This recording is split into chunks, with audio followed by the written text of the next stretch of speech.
We bought a marina. We bought several different apartment buildings, multiple duplexes. We built a real estate portfolio.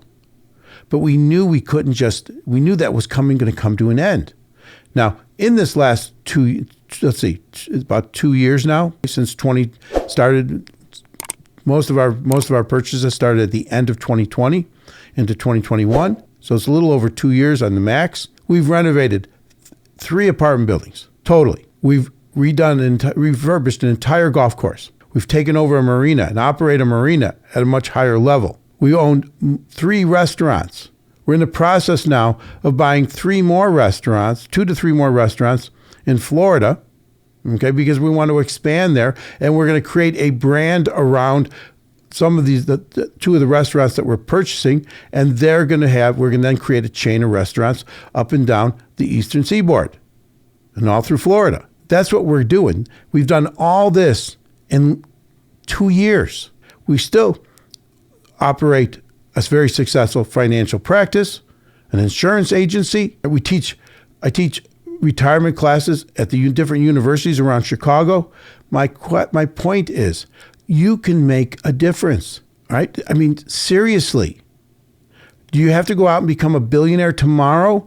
Are you going to be worth $100 million tomorrow? No, work on that first 100,000, get to that first million, get to that first 5 million. And if you can get there and give yourself a plan, but you got to understand some basics around the economy. You've got to understand some basics around the industry in which you're wanting to get involved in. I recently was sitting there, and my son and I, who's the CEO of our company, we have conversations weekly. We're both busy, okay, doing things, but we always make sure that we have a certain amount of time to converse about what we want to do going forward. Are operations working well? Are they not working well? Are they working well in this division? Are they working? Because now we're creating divisions. We have a food and entertainment division. We have golf courses. We have all these different things that all require operations around them. Not just the land, not just the real estate syndications and the real estate funds that we've created to do this stuff, but we're talking about also the operations of businesses that we sit there, we own, and we operate. That we've gone from 5 employees in 2020 to 120. Now, I get it. There's people out there that got 1,200. There's people out there that got, 500, whatever. But we've gone from 5 employees to 120 as the world has struggled. So you can affect your life. You can do something different. Yes, you've got to take into account the economy. That's what we did. We took advantage of the idea that they were going to print a lot of money, which was going to cause assets to go up in value. Inflation. It was going to make the stock market struggle. We knew that. There are some rules around economics. You just got to figure a few of them out. Do you have to become an economics major? No, I took one freaking class, but I've always been interested in how the Federal Reserve works, monetary policy, fiscal policy. I know, I'm making your head hurt right now. But if you don't know something, then how the hell are you going to do anything? Because I can guarantee you whatever you're absolutely interested in, you know a lot about. And most other people might think, well, that's bullshit. Why do I want to spend my time? But I'm trying to teach you something, get you to learn something that can change your life, can give you your financial freedom, that can make a difference. All right.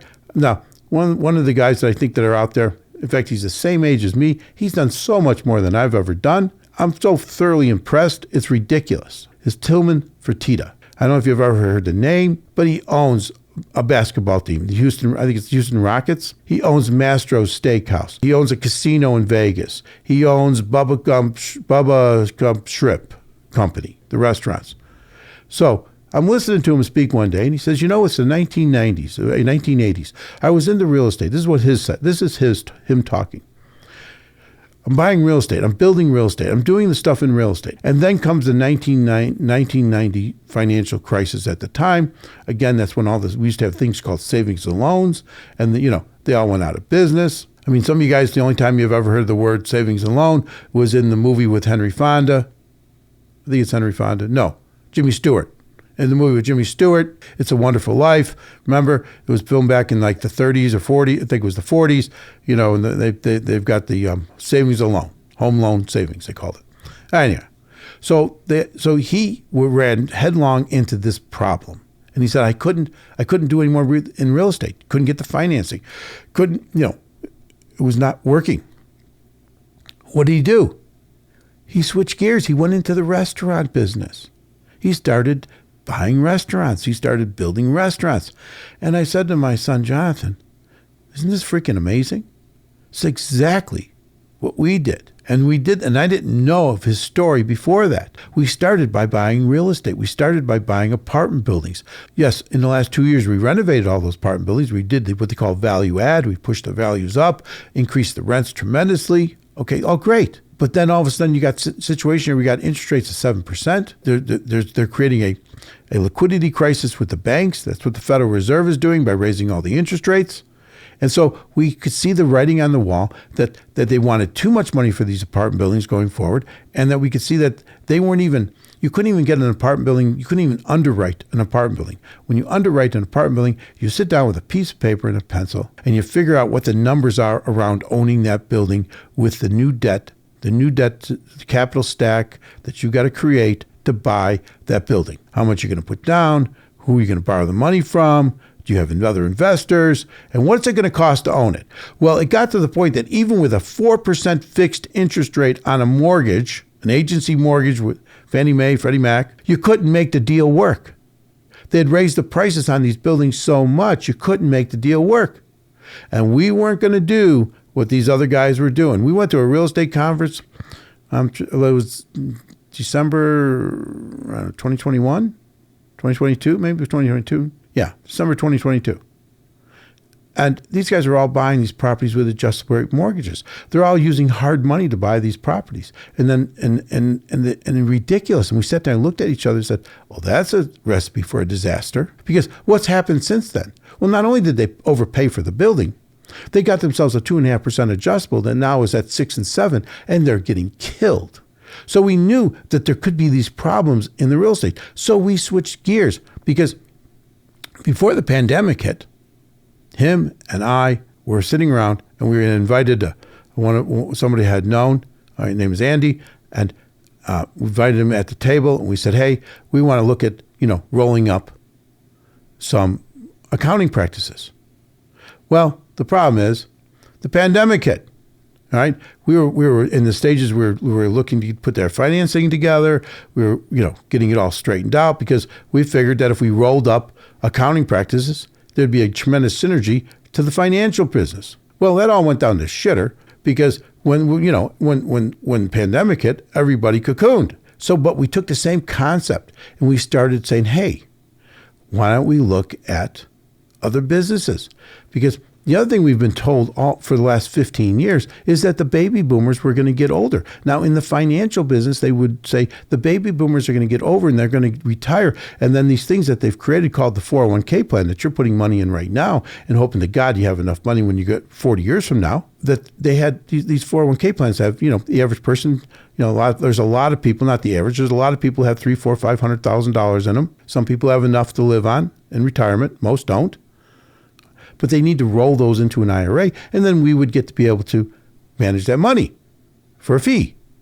Well, they've been telling the financial industry the practice that these baby boomers are coming. So the bottom line, at the same time, if they got 401ks to roll over, what about people who own small businesses, medium-sized businesses, successful businesses where they're now 70 years old? The oldest baby boomers are now well in their 70s. They were born in 1946. I know. It's hard to imagine, right? They were born in 1946. They're actually the parents of a lot of the X-Gen. The other half of the baby boomers are the parents of the millennials. And maybe a few of the Z if they came in really late. But if they were going to have to roll over their 401ks, they were going to retire. Well, they're also going to have to sell successful businesses in which their kids are not involved. Now, a certain percentage of them, yes, the kids will be involved in those practices or those businesses. And what kind of business we're talking about? Any kind of business, from auto mechanic to plumbing to electric, and it's still happening today. That opportunity is still there. Laundromats, whatever. They're tired. They've made all the money. Yeah, they're not billionaires. They're not super millionaires, but they might be worth $1, $2, $3, $4, $5 million, and they went out. And the same thing is in the restaurant business. So we started buying restaurants. Now, I get it. There's a big thing out there of don't buy restaurants. They're the worst investments. Hey, any business can be shit. You can turn the greatest business into a pile of it. Or any business can be fantastic. Ask Tillman if he likes the restaurant business. He owns Mastro's. Like I said, he owns Bubba Gump. He's become a billionaire owning restaurants. So the question is, what are you doing? Because that's what we found. We found that there was an opportunity. So we matched two opportunities together. One of the opportunities was the fact that these baby boomers were retiring. The other was all of a sudden they got really tired because they had to put up with all the bullshit that went around the pandemic.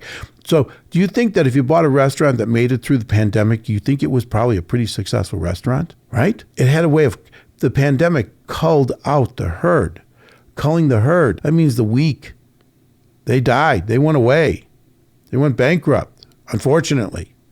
The strong survived. So we even had another way in which to do the due diligence on. Not only that, these restaurants all of a sudden created a new business inside the business, Grubhub, all the delivery services out there. All of a sudden people are ordering food and picking it up. Now that the restaurants are all open, they're coming in the droves, but we have another business inside the business, and it's food delivery. It's crazy how this works. So my point is that we could have sat there. Let's roll this back. We could have sat there like Tillman had a decision to make back in the late 80s. He could have sat there and just sat on his real estate and said, well, I guess I can just have to figure this out. We'll just sit here. We'll just do what we're going to do. We'll just manage our buildings the best we can, blah, blah, blah, blah, and we'll wait for maybe something else. Did he do that? No. He switched gears. He found another avenue, an avenue that was not being affected by the commercial banking system, because the rest of the people out there hardly even remember the recession of 1990, because most people had their jobs. So instead, he pivoted. He went into buying restaurants, opening up restaurants, and that caused him to become a billionaire. First a millionaire, decamillionaire, and then become a billionaire. We did basically the same thing. Now, that's just the way this thing rolls. But you got to have imagination. You got to be able to see what other people can't see. You got to be able to drive past a building someday and say, hey, that building's been for sale forever. Is there a better use for that building? Is there something you can do with that building? Can we get that building at a great price? And then can we do this or that to it? These are what I'm talking about. These are the opportunities that we're talking about. They're around you today. They're in your neighborhood. Now, sometimes they're affected greatly by the macroeconomics. And what do I mean by the macroeconomics? Again, it's what's happening in the world. It's what's happening economically in your country. And then sometimes they're affected by the local economics. And sometimes they're not affected at all. So when he went into the restaurant business, when Tillman went into the restaurant business, yes, the real estate was extraordinarily affected because they dried up the commercial lending, okay? Because half of the banking industry was gone. It was called the savings and loan industry. It was gone. But people were still going to the freaking restaurants. They were still eating. And so then he refocused there. I want you to start thinking the same way. Now, you don't have to do what I'm doing. You don't have to buy restaurants. You don't have to buy golf courses. You don't have to. All I can tell you is, though, my day's a whole lot of freaking fun. I mean, like it's today. I'm done. I'm calling my son up saying, hey, you want to go play some golf? Then after golf, we'll hit the restaurant, probably have something to eat. We can choose which one we want to go to. The times where he says, hey, you want to go boating? We go over to the marina, we grab the boat, we go boating. Yes, you don't need to own a marina to get on a boat, and you don't need to own a golf. But let me tell you, it's a whole lot of fun when you do. Okay? It's a whole lot of fun. Now, we work hard because, again, we refurbished an entire overgrown golf course in which all the greens were dead. There were no sand traps. The drainage was horrible. The clubhouse was a shambles. We redid that whole thing. We refurbished 3 apartment buildings. We run multiple businesses. So we do work. There is time that you have to work. You have to pay attention. But we also have the employees. We also have the partners that we brought in, and we consider our employees our partners. And they're out there doing their jobs, doing what they need to do in order to keep those businesses successful. And then we manage the managers. That's how we've done it.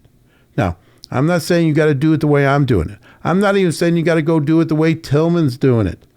But you know what? Success leaves clues. I know, I didn't make it up, but it's true. Success leaves clues.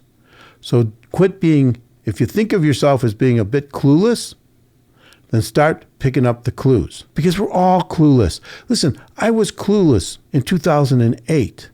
Hell, I was even clueless in 1990, because after 1990, they started all these apartment buildings that they had taken over. The RTC was a government organization that was taken over in order to take the bad assets off the books of the apartment buildings. But these bad assets from the savings and loans, there was the RTC. It was created in order to take the bad assets off of the balance sheets of the savings and loans that were being then sold or given to the banks. So they had all these apartment buildings. I knew people that were buying them, and I was clueless. Why? Because I was focused on running a retail real estate operation. Yes, you should still be focused, but you also have to understand what the hell is going around, because if I'd have bought a few of those apartment buildings, that too would have changed my life. I was clueless when I was in Miami, South Beach in 2009, January, and sat there and was looking at apartment buildings that are now we're looking at condos, okay, that are now worth millions of dollars. And I could have bought them literally for pennies on the dollar. So when I say don't be clueless, I've been clueless. You got to open up the eyes. You got to see what's going on. And you always have to be thinking. So let's get out there. Let's make it happen. And remember what I say. Always. Remember what I say. Think big. Start small. Grow fast. Real fast. We're about ready to double the amount of restaurants we own in 24 months. For some people, we're moving really slow, like a freaking turtle. But we are trying to ramp it up as fast as we can. Because you know what? One day you wake up and you're 66 years old. Ask Tillman. He's 66. I'm 66. And you say, hey, well, this is bullshit. Let's make this shit happen. Talk to you soon. Let's get out there.